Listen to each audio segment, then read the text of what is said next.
October ni som sang ni som ni panga jing lam dan ni le minute som ni panga khan tlang wa zo chuang kima kum som nga le paruk zar kot veng pu si ai le pidori mi fa pa chu borala chime vuina program tlang pu chu tu na hian ilo ngai thlain ilo thlir hawangu chuan sang ni paruk November ni khata khan contract in routine UDNPA hianin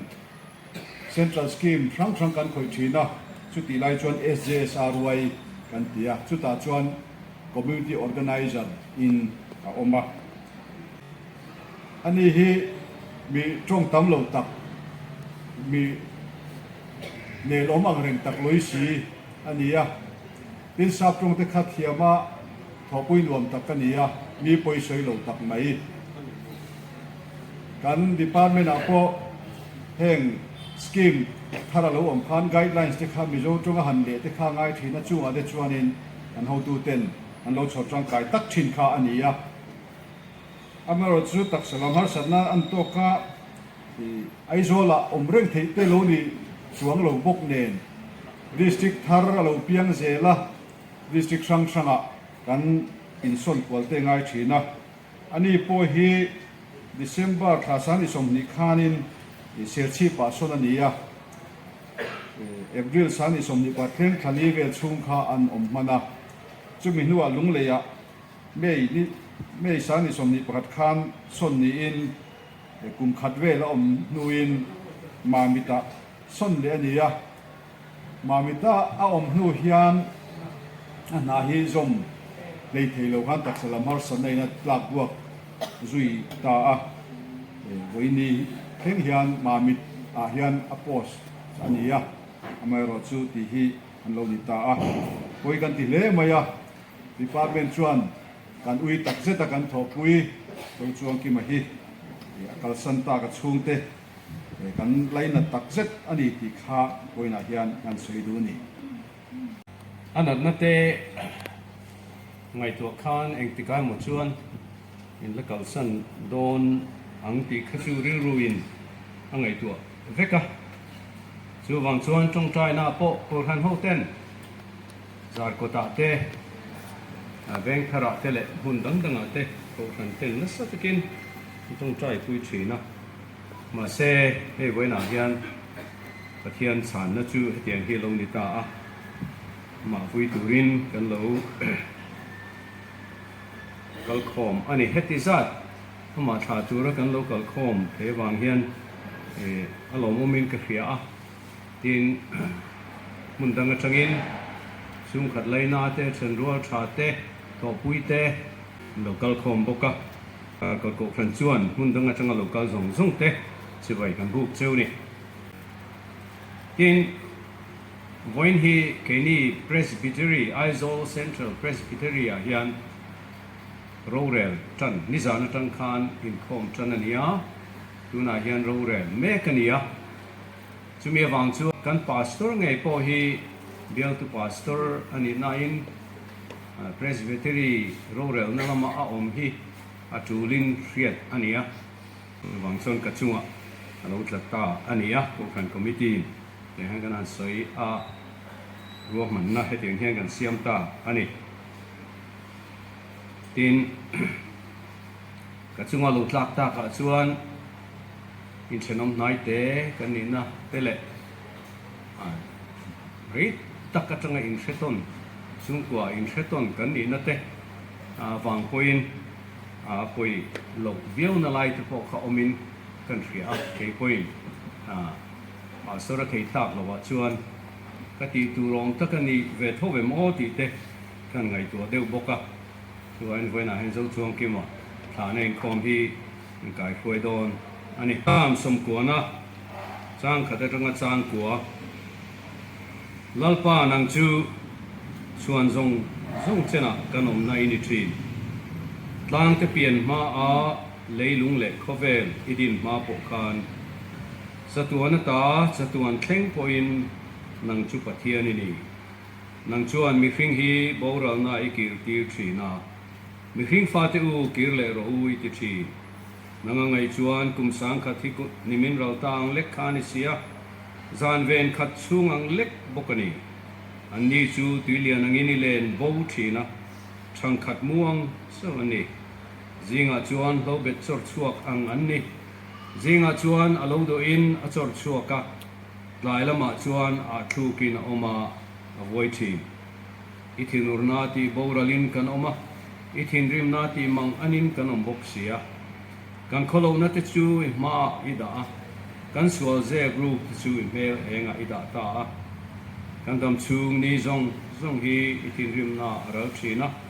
kan dam chung kum te hi thon thuangin kan ti top thi Philippi bung ni na bung khat sang somli pakhat ke tan zong nun hi Krista ania anisia hi po lok na ani nima sela ti sa anun hi kachan ni sela chu chu kan ha tho ra ni ang sela chuni chuan a eng zo a eng nge ka than zo don zong ka hello alai lak lo hian angai na helovin ko mai ani kal chu a Krista he na chak na kan ya wangin chu chu a tha zo em sia tu kan share te lalpan kan za tan ma mi som sa se trong trai ngu olal pa kan pathian kan pa du tak wa na mi hey kan nau kan thian kan rong bol pui i ko thana chung kwa a kan member zo chuang ki ma chu lalpa he khovela anat na ke om tak te anun kho har tak te so sana inena la kilorem ti ta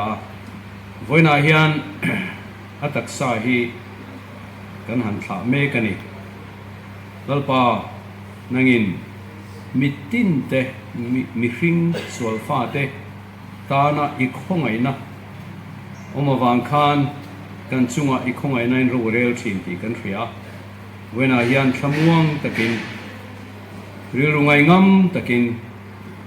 ama vuina program hi kan mangdo na ni khongai takin nangin minom puila kan tia piang hi itan ro puina ni se ko khan te tan le chung ko te tan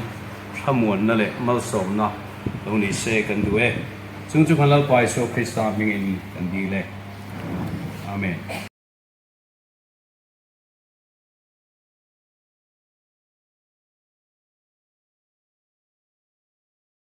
zo cho ke makta ne na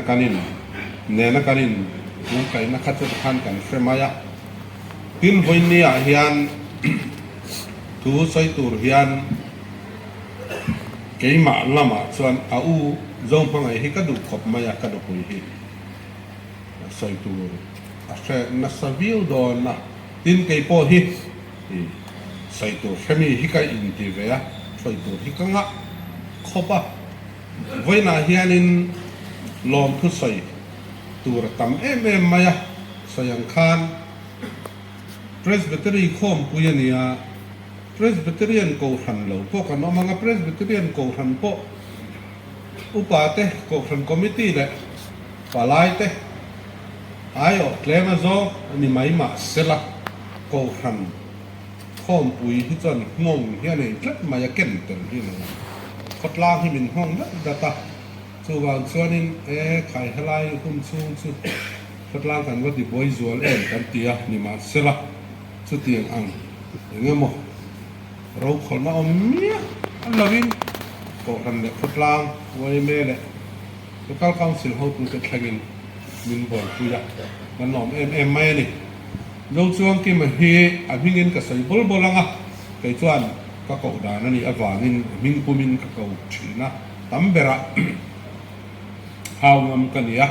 ka haw ko na min pum hem ka ko fol zela chu ti zel chu ani hi chuan kai upa te hoi na min ko chin da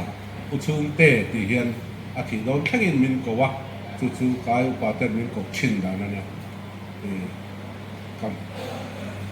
a sai tur tam viawa han sai apa anu le pa hi ran thi san na rei fu to apa a thi pa sa zo ka lal si aya ani anu do re mi ani khan kum sang ni de pakwa a thi sana kha po khan dam do ina aboi tha ka wangin อนุปภาดอดปุยเวงทระกันละขาเกมานีสูงะจะตัวน้ำมินปันสนจาร์ก็ตัวนำชี้เห็นกันแบบนี้อันนี้อันนี้ฮีสามีประกวดรังขันมัลออกมา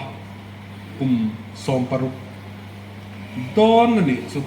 โนเวมบาร์คลายเห็นสอมปรุกกันที่นั่นอาไม่นะออกมาตัวไล่ตรงกำตะกะพลุกเล็กลากที่ฟอร์มเวจีหุ่นที่อันนี้เนี่ยเราจูฮันินจักจางที่อันนี้อินเทียมเราจีเรานี่บอกเลยจูวางิน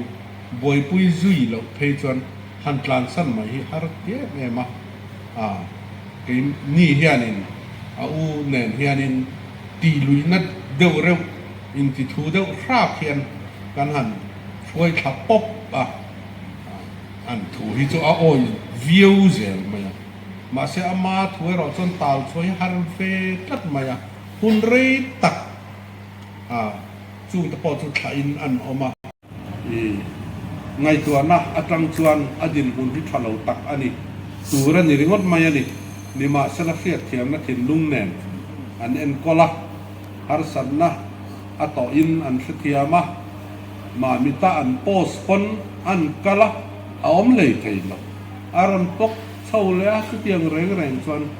นัดนะเนรันปนเลยฐานะเตเนียก้องนาเตเนีย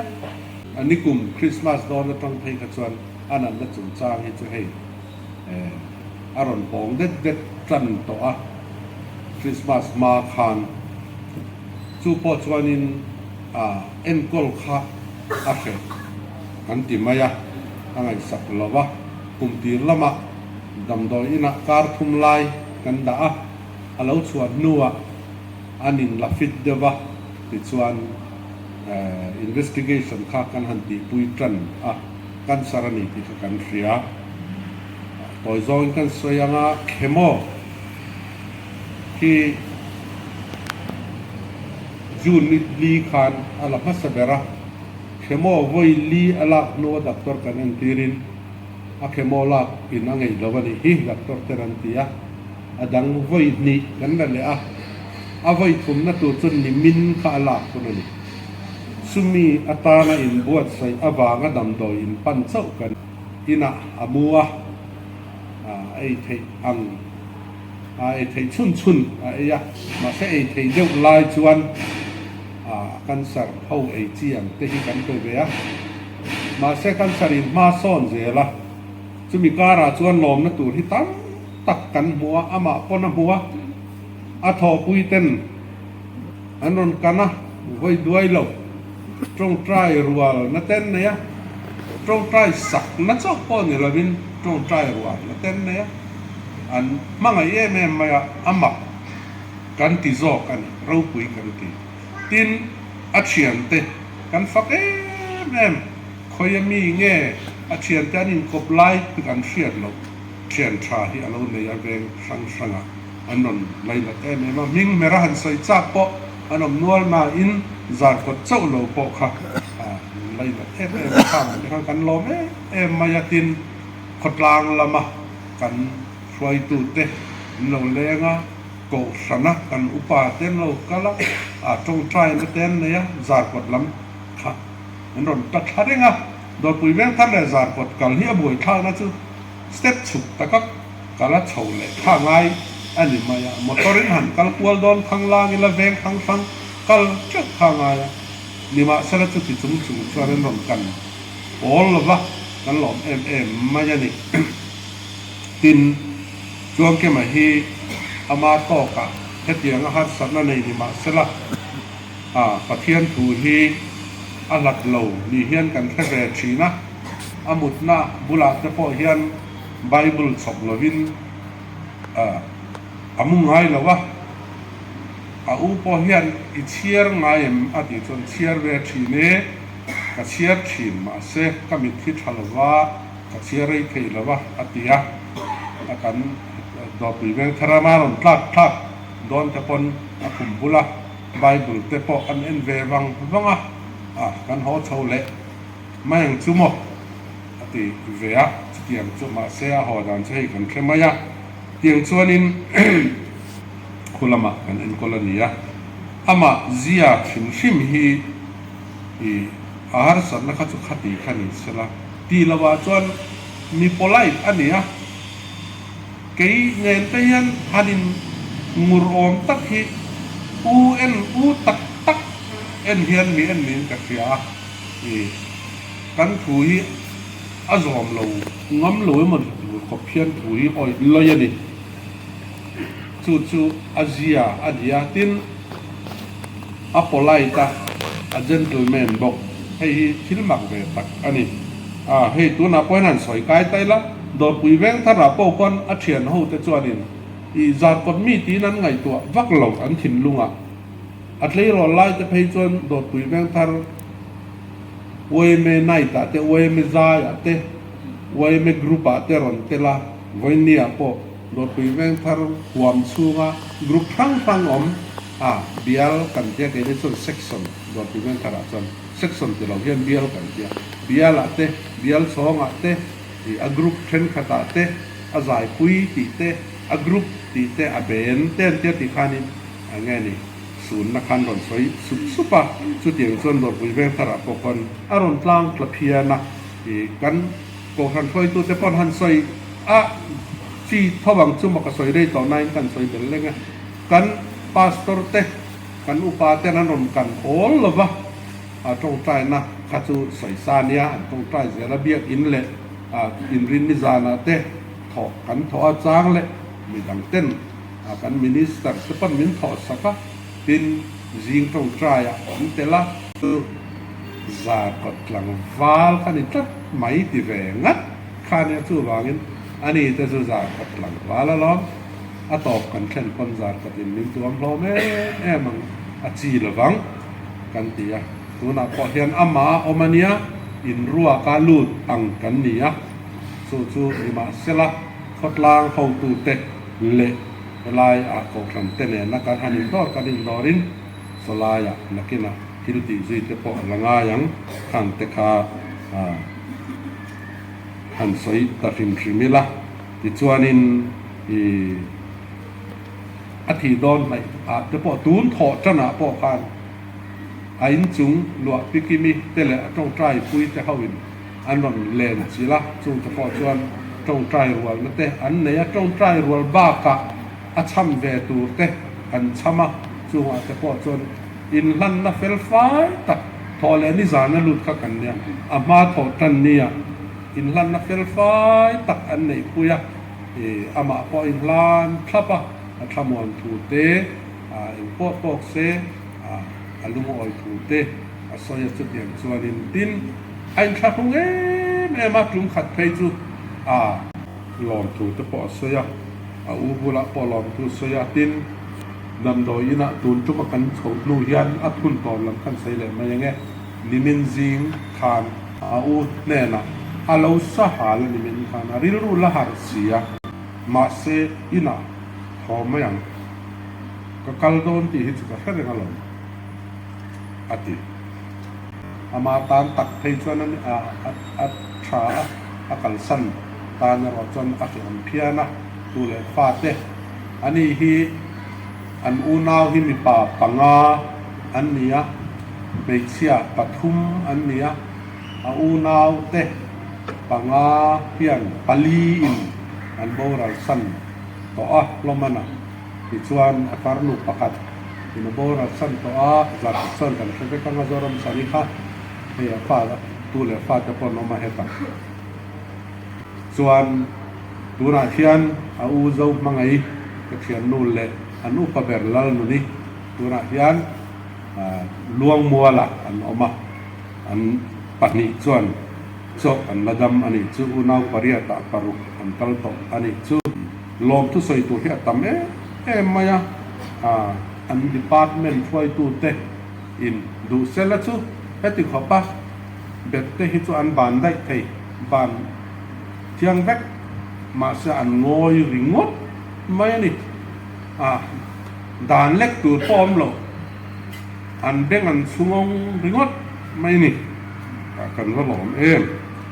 tin pathian rem ruat dan hi atam khopa pathian hen rem ruat se la rem chang hi aron om maya nars in lama le zan lama te zi chuna po dam do ina po nars than la tura kan ti a limina te po nars patian ngai to e zan a te chuan kan ti a san pa pon lam mi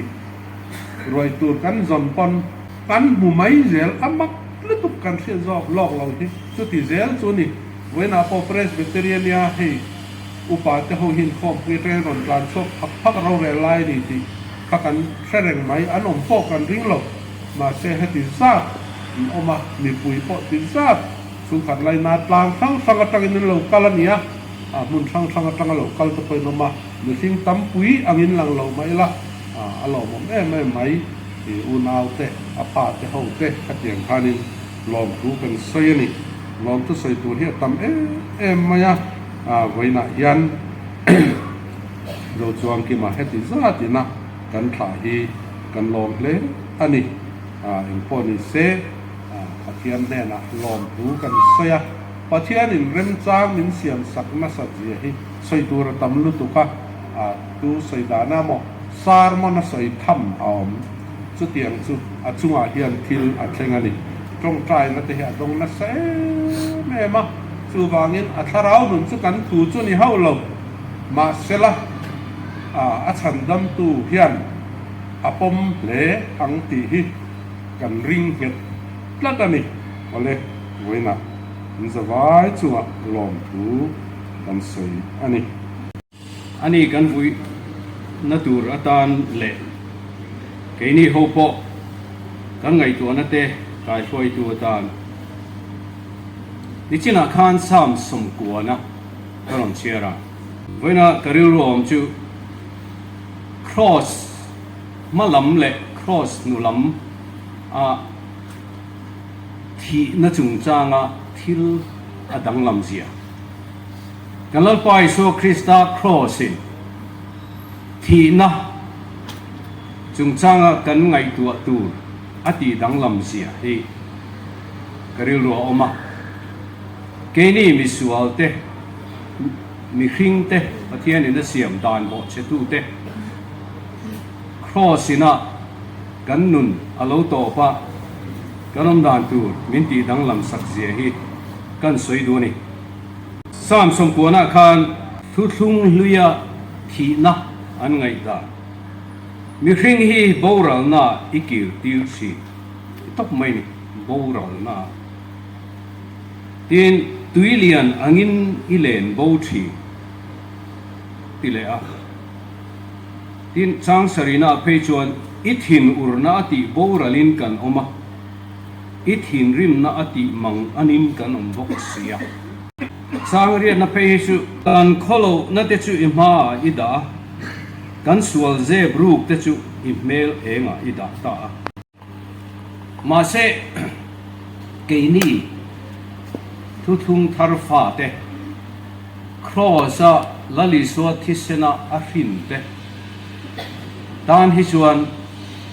thi na hi alo dang lam ta mai ni chu kan ai wan til ko pol khan alo se ya ke tan zong helai khan kan dam chung te ithin rim na a ral thin thu thung hui nan ti lai khan til ko pol chuan ke tan zong nun hi kristani lo ti ta dai mai ni thi po lok na ni kal chu a kristan ne na chak na kan e wangin chu athazo em sia dam hi mal som na nia risel te hau sak te mal som na nia thi hi an chia pathian thin urnati boral he tung lai theng hian a boral ti hi chong kam hi kan lamang fowa ke ka du lo deuh china a boral ti hi thi kan soina hian boral ti hi boral kan ni lo ti hi ka ngai tu deuh china ni chu thu thung le an ngai da na ni a pathian thin urna a ti boral an dam chung hi thon thu angin kan ti to an ngai tu na kha ami hringe me mai ni ti kha angai tu the ni ma se krista zara ero chuan thi po lok na alo ni ta ni kal chua Krista ne na na ani wangin kan tan hian alo thazok em ani ti ko pol hian alo sei ni chu eng wang ne alo ni thei kan ti chuan rom le khathana khan chiang te bin ti ko polan min filani eng tin nge ti kharom bunglia khan keini misual te hian ring fa te hian pathian ma fel na le a pom kan ni le theina tur chuan kan thil ti te kan nun dan te ngai tu lova Krista fel na apa pathian ena mi fela min chiar mai na hi kan fel na lo ni reng chu Martin Luther te Augustine te John Wesley ten an hu chiang ema Abraham chuan pathian ringa tin churin na chu fel na ru na ni ti na soya na thok tu lo chu khongai na ru ta ni lova batar ru ta ni zo ka ama e ro chu ti thani rombung li chang na hian na thok lova pathian ngai sak lo thiam chan tir tu ring zo karin na chu ama fel na ru ta awan hadam thakem tru na thok lova pathian po ngai sak lo thiam chan tir tu ring zo ka rin mai na chu pathianin a fel na ru tat mai ni dung chu ke ni ho hian kan chan vo ani tlak wan a zo chuang ki ma chan vo po hian ami zia kha kan fria mi polite ania mi hoi hom ania mi in thahung ani kan in chu e kha ve na tlem te chu le kha bu te an hu khan chiar a chak ve a ka le kha bu te kha a ho thin ani chuan alo chiar ve thin ani pathian thu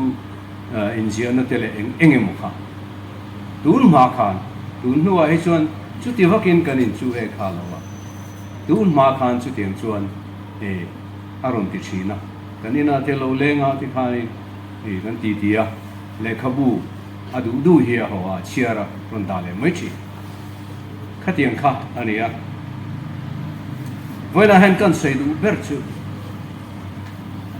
kan hun to alo thlen hian enge kan chuan om chu thil tam tak chuan tur kan nei lovang mi tam ber hian Krista kan lo rin ve na hi min chan dam tu ani ti kan lo in rin kan lo rina an ne na kan pluk lu ve na te hi pathianin an en thi na ni ti chia takin kan thria Bible zir ti na chu ani wangin tu thung thar zir ti na ni tu thung lui anga topic taka thini te hian om tur kan ni to lo pathian thin urna boral mai kan ni to lo kan chan chin hi thon thu chan chin ti tlak lo nei hi lali so Krista chan chin hi kan chan chin ani to wangin lalpa ma chan chin tha kan nei ni ti hi voina hian ring tu te hian kan ngai to a thap le in ka ri to chong ke ma hi Sunday school ate po kan mu thi tu ma chuan a taksa te heti taka om ma hi chuan kan mu thi na a thiang to khi chuan an ti ve thin ani ti te po kan hri ani chu wangin eng tin nge ni lali so Krista min chandam tu local tu zo ne na lo sai lok chu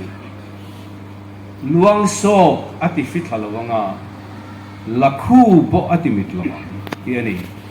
mi hinga hian kan nun te hi sob deuh angin lang thin ma se kan nun te hi mit siai angin lang ma se lakhu che oma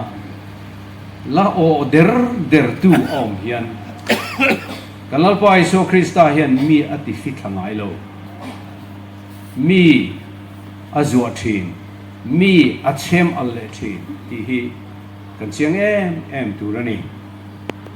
atak sa chung changa a uten tua takin anen kol he van nei ka tia atharau chung changa chuan tu kan lalpai so Krista a hi a thamon tha ani chu voina hian zo chuang ki makan han tha hian kan rirua lo om sela ti hi pucha toy te a ka han sai chu du chu ani lalpan kan za tan mal som lo se amen lam va zo chuan ki man cha tuan ram min lo kan san tak awangin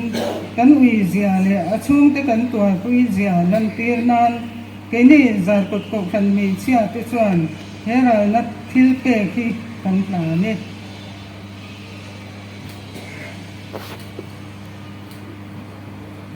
kan rong bol pui kan va zo chuang kima min lo kan san ta ka wangin ama kan ui sia le kan ngai sia lan ti na turin chung te ne na ka na til pek ta le lalpa kan pathian du tak min mangai tu ila ka tra kan tlan bo puin nang chuan min zong zela voin ne hian lalpa mi hring te chu khilen bo mai angin lalpa kan nun ne hi siamina oma voin ne po hian lalpa kan rong bol pui zo chuang ki ma po hiturin alo piang ti chuan lalpa kan pathian chatuan anung turin voin ne hian kan le dana chuan mi thi kan lo ti ta ani nangin lalpa i mangai ani kha athayang tokin lalpa itan tipo ati trina amero chu khovel sual taka hian lalpa buan tu chak tak ane thina wangin rilru le adu ang poine itan nun at an le te no trin nima sel lalpa ahun top don lama na mam no ena om sia te in ne na alom sia te achung tele arong bol pui te ne na alom sia tele alungoi sia te soi thein lalpa na shom takara po nagin ilo siam ta ka wang khan kan lo mai ne na lom tu kan trila che voin ne hian lalpa kan pathian ama ngai na tu te chuan ui le ma ila lalpa ta na mun nuam zok si om to lo na muna nang chuan i hruayang ti kan ringa a tharau chu lalpa inena kan koltira che voin ne hian lalpa i kongsan ho te ama tha local te zong hian mi hring nu na chu chum rei lo te lo lang ra le tamai thin ang zan ven khat hun chung lek anga hian le lam thil kan pom tam lu tu kanga nang ma hi lalpa kan khalel man lawang cheti lava ita na nung turin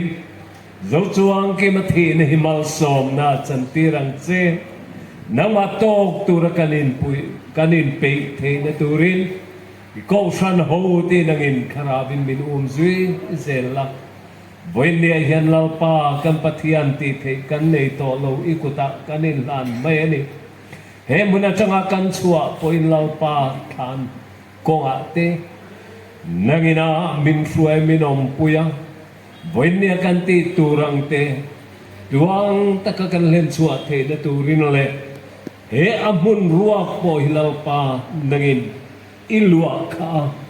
adi abi takin na apian pui unaw tele achung khat lai na ten ngai chungin ne chen ma sela vana kanin tok leang ti ring chungalpa nang ma ring tu ni na lan chua tira an chen the na turin kharau thiang himin polin om pui zel bokang che lali suwa krista mingin chung chukan ti le amen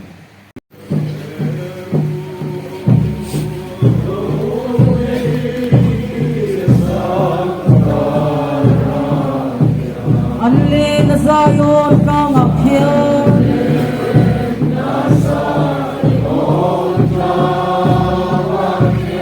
wala le luwal takin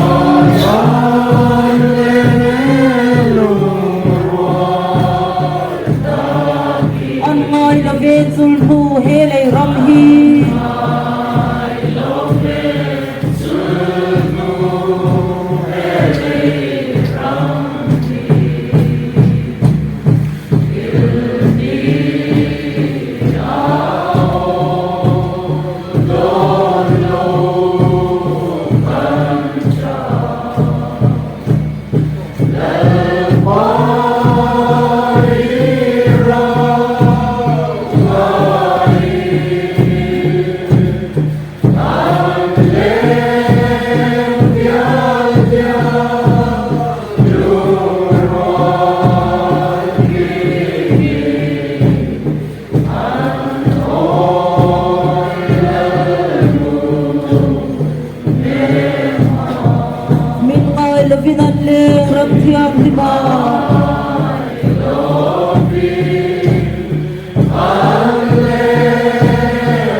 Piran relo an kalzele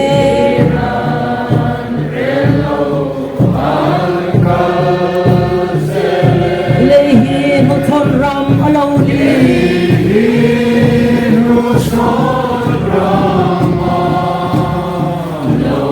malay nay lian liam lungalenge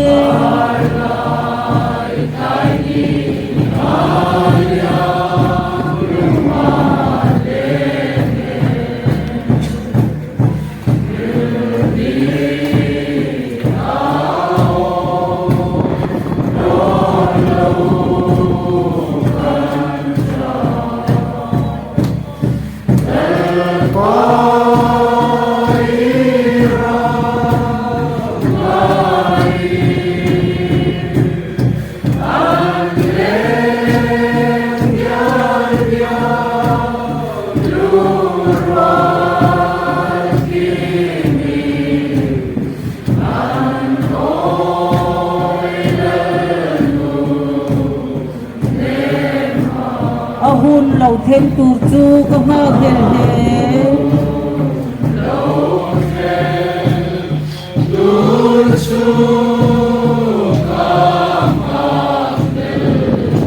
lom na pyara ning suai kaya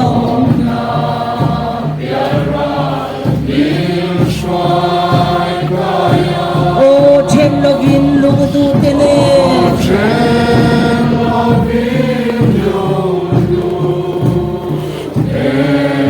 Jatuan patna nilal per kan goyang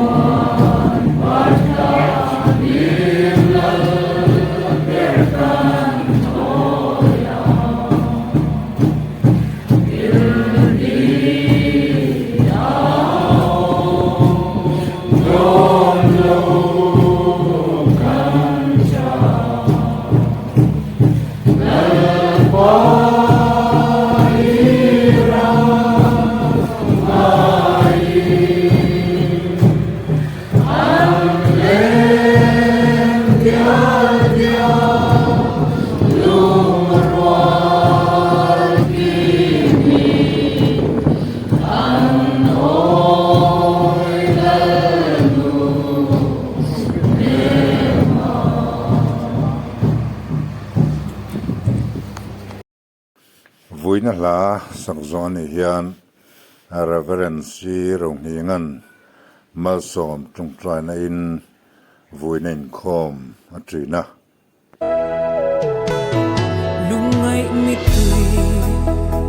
luang chong chiar do